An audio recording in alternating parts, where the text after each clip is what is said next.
Hello dear students, good morning. आज 2020 की last date 31 दिसंबर है। सुबह के 5 बज रहे हैं जिस टाइम पे मैं आपके लिए वीडियो बना रहा हूँ। अब हम लोग सीक्वेंस में थे अगले क्वेश्चन पे। NCERT 2.5 calculate molarity and mole fraction of Ki if the density of 20% mass by mass equals Ki is 1.202 ग्राम पर मोल। सिंपल तरीके से एकदम बहुत ही इजी वे में आप क्वेश्चन को थोड़ा सा समझिएगा, है ना। कैलकुलेट करना है हमको इसमें क्या क्या चीजें, तो आप बिल्कुल कैलकुलेट करना है हमको। मोलैलिटी स्मॉल m कैलकुलेट करना है, अगेन कैपिटल M हमको कैलकुलेट करना है, और यहाँ पे x कैलकुलेट करना है, मोल फ्रैक्शन कैलकुलेट करना है। ये भी क्वेश्चन उसी पेज में है हमारा, पेज 37 में ही। गिवन जो डाटा है पहले हम लोग उसको मेंशन कर लेते हैं। जो डाटा हम लोग को गिवन है उन डाटा को मेंशन करते हैं। फर्स्टली ये हमारे पास जो है देखिएगा, given 20% K I density 20% mass by mass, given mass of K I 20 ग्राम, 20 ग्राम हो गया। देन एक्वस के आई है, इट मींस जो बाकी रेस्ट पार्ट है 80 ग्राम वो क्या होगा हमारा, वाटर हो जाएगा। मास ऑफ H2O तो हमारा 80 ग्राम हमने कह दिया। वाटर का जो मास होगा वो कितना होगा, 80 ग्राम हो जाएगा। दोनों ही जो हमारे पास डाटा है इनका हम लोग क्या कैलकुलेट कर लें, मोलर मास। सो 1 by 1 क्यों मोलर मास कैलकुलेट कर रहे हैं, देखो क्योंकि मास अपॉन मोलर मास हमको मोल फ्रैक्शन में आएगा।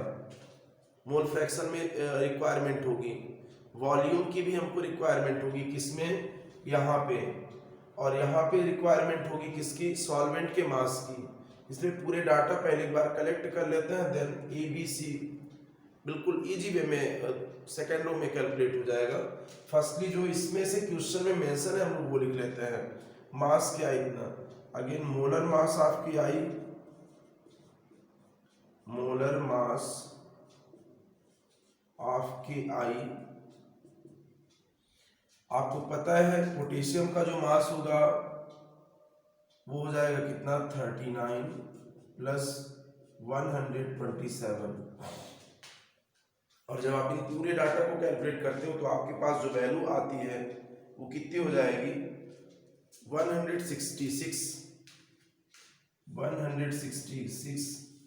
ग्राम पर मोल। मोलर मास आपने कैलकुलेट कर दिया 166, same as molar mass of water. आपको याद भी होगा, याद कर लेना है। Molar mass of water, water molecule का मोलर मास आप कैलकुलेट कर दोगे, 1 into 2 plus 16 gives 18 ग्राम पर मोल। मास हो गया, मोलर मास हो गया। देन वॉल्यूम हम लोग कैलकुलेट कर लेते हैं। वॉल्यूम कैसे होगा, तो हमको यहाँ पे डेंसिटी दी है, because density is equal mass upon volume, mass upon volume. Volume की रिक्वायरमेंट है, so what will be, volume is equal m by d। और जो पूरा हमारा ये सॉल्यूशन होगा हम लोग 100 ग्राम कंसिडर करेंगे। 100 अपॉन डी की वैल्यू क्वेश्चन में मेंशन है 1/202। ये भी हो गया हमारा ग्राम, और जो डेंसिटी है वो हो गया हमारा ग्राम पर मोल में। जब आप पूरा कैलकुलेट करते हो प्यारे बच्चों, तो वॉल्यूम की जो वैल्यू आती है वो कैलकुलेशन करने पर कितना आ जाएगी, ये 100 है और ये आपका 1 है, समथिंग 83.2 ml के समथिंग होगी। सॉरी, ये मोल नहीं है, यहाँ पे ग्राम पर ml है, ग्राम पर ml। आपके पास 100/122 का कैलकुलेशन 83.2 ml के समथिंग आएगा, ग्राम से ग्राम कैंसिल आउट हो जाएंगे। हमको यहाँ पे वॉल्यूम भी मिल गया, वॉल्यूम मिल गया, सभी डाटा मिल चुके हैं, अब कोई दिक्कत नहीं। अब हम लोग 1 बाई 1 कैलकुलेट करते हैं। तो आप पहले इतना जो गिवन हम लोग को डाटा थे उतना मेंशन कर लो, देन ए पे और बी पे और सी पे सभी पे आते हैं। ए बी सी 1 बाई 1 सबको कैलकुलेट करते हैं।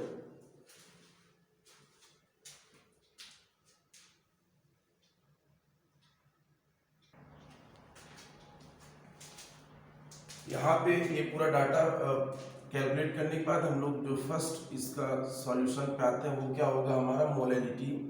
और मोलैलिटी की डिफिनीशन आप लर्न कर चुके हो, आपको पता है, ध्यान भी रखना है।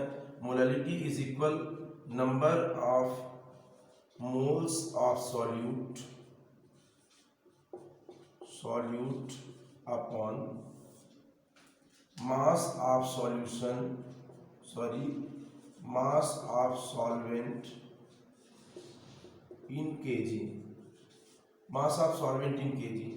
फार्मूले को और थोड़ा सा डिस्क्राइब रूप में हम लोग ऐसा रिप्रेजेंट कर सकते हैं फार्मूले को ही।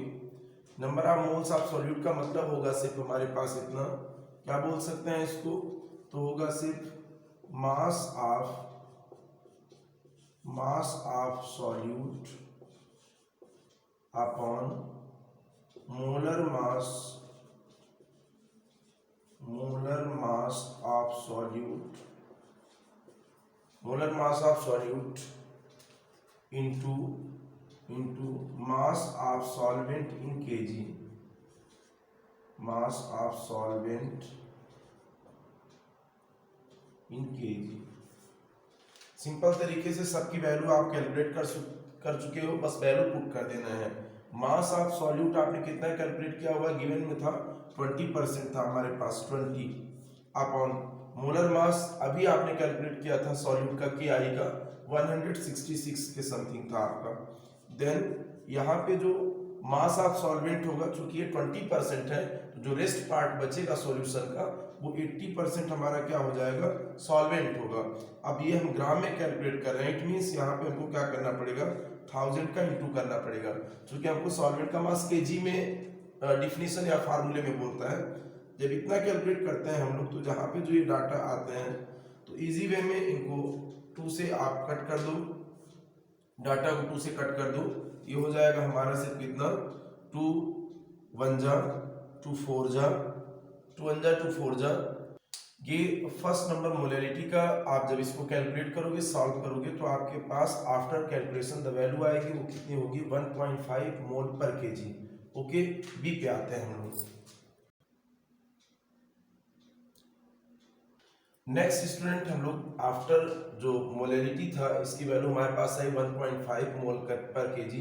अपन आते हैं मोलैरिटी में। मोलैरिटी को हम लोग रिप्रेजेंट करते हैं कैपिटल एम से। फार्मूला सेम है, number of moles of solute और यहाँ पे हो जाएगा है ना वॉल्यूम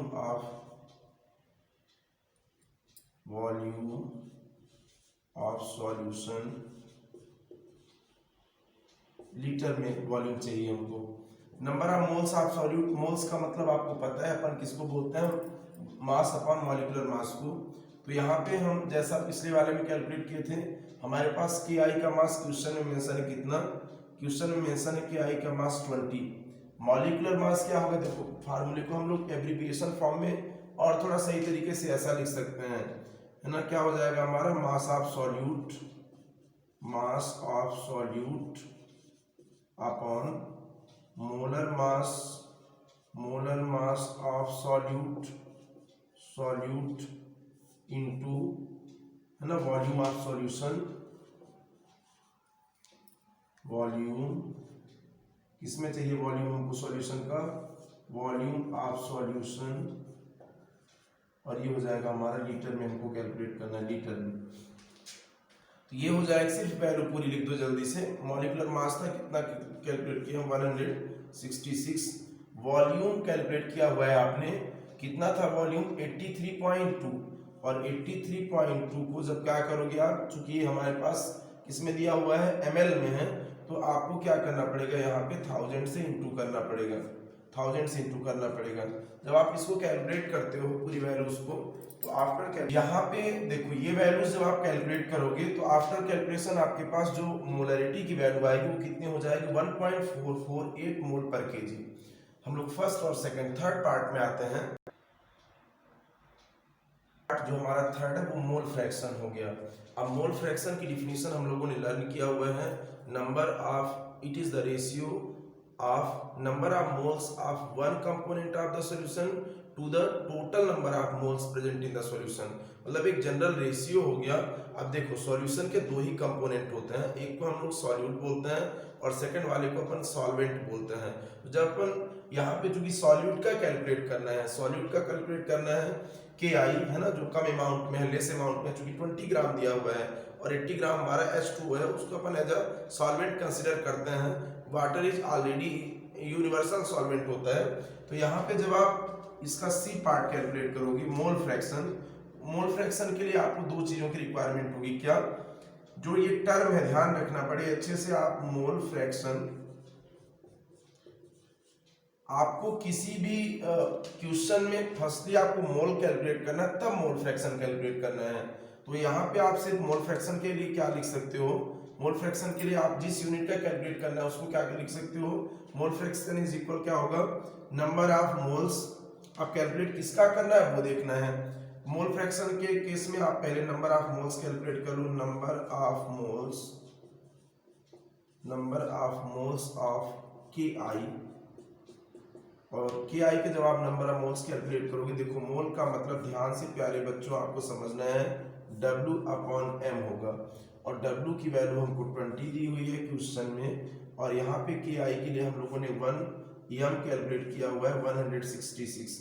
और जब आप ये पूरी वैल्यू कैलकुलेट करते हो तो आपके पास देखो यहाँ पे हम लोग नंबर ऑफ मोल्स के आई का कैलकुलेट करते हैं तो इतना आता है हमारे पास 0.12। जब अपन वाटर का कैलकुलेट करते हैं तो सेम है, क्वेश्चन में चूंकि 80 ग्राम था वाटर और मॉलिक्यूलर मास वाटर का इतना होता है, तो हमारे पास जो ये वैल्यू आएगी वो 4 पॉइंट कितनी आ जाएगी, 44 आ जाएगी। अब मोल फ्रैक्शन ऑफ के आई हमको कैलकुलेट करना है, के आई अकॉर्डिंग टू क्वेश्चन हम लोग को के आई मोल फ्रैक्शन कैलकुलेट करना है, तो होगा सिर्फ इतना। मोल फ्रैक्शन को x से रिप्रेजेंट करते हैं और के आई का जिस कंपोनेंट का भी करोगे तो number of moles of K i के जितने नंबर ऑफ मोल्स होंगे to the total number of moles of present in the solution. अब यहाँ पे आप देखो के आई के लिए हम लोगों ने कैलकुलेट किया 0.12 और टोटल जो होगा हमारे पास 0.12 प्लस 4.44। और यहाँ पे ये वैल्यू प्यारे बच्चों हम लोगों को जो मोल फ्रैक्शन के आई का कैलकुलेट करना था, तो के आई के जितने नंबर ऑफ मोल्स हम लोगों ने कैलकुलेट किए हैं वो हमारा न्यूमरेटर पार्ट में होगा, टोटल नंबर ऑफ मोल्स जो सॉल्यूशन का होगा वो डिनोमिनेटर पार्ट में होगा।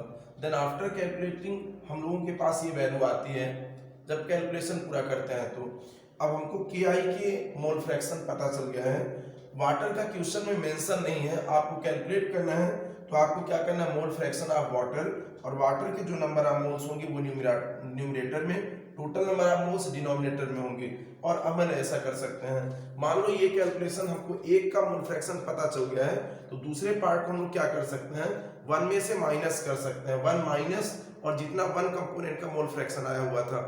ध्यान ये रखना है कि मोल फ्रैक्शन में एक कंपोनेंट का पता चल गया है तो दूसरे वाले का हम लोग 1 से माइनस करते हैं। परसेंटेज में क्या करते हैं, मान लो हमको किसी एक कंपोनेंट का पता चला कि वो 20% है तो सेकंड वाले को हम 100 से माइनस कर देंगे तो हमारा 80% आ जाएगा। तो परसेंटेज के केस में 100 से माइनस करते हैं, फ्रैक्शन वाले केस में चाहे हमारा मोल फ्रैक्शन हो चाहे मास फ्रैक्शन हो। And the one more thing जो आपको ध्यान रखना है वो सिर्फ ये है, mole fraction have no unit, percentage also have no unit. Thank you students, thanks for watching and listening me. आप इसका स्क्रीनशॉट ले लो और मिलते हैं हम लोग नेक्स्ट वीडियो में।